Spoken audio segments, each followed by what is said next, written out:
Everyone mathematics तरफ থেকে আজকে আরেকটা টপিক নিয়ে চলে এসেছি। আজকে ট্রিগনোমেট্রিক রেশিওস অন স্ট্যান্ডার্ড অ্যাঙ্গেলের আজকে cos থিটা দেখে নেব। cos থিটা আমরা কিভাবে খুব ইজি ভাবে মাথায় রাখতে পারবো। স্ট্যান্ডার্ড অ্যাঙ্গেলস গুলো 0 30 45 60 90 root over fingers below by 2। এটা एग्जांपल দেখে নি। cos 30 ডিগ্রি যদি বের করি তাহলে রুট ওভার ফিঙ্গার বিলো তিনটে আছে fingers that means root over 3/2 হয়ে গেল। cos 45 কি করে বার করব?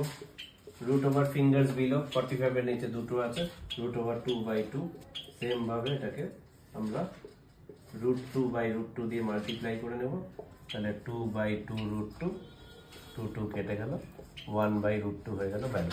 ঠিক এইভাবেই আমরা 60 বা 90 বা 0 এর ভ্যালু আমরা খুব ইজি ভাবে বের করে নিতে পারবো। আসবো এরকম ম্যাথস এর আরো চ্যাপ্টারের অনেক টপিক নিয়ে আসবো এক এক দিন করে। তো ভালো লাগলে অবশ্যই শেয়ার করবেন। নমস্কার।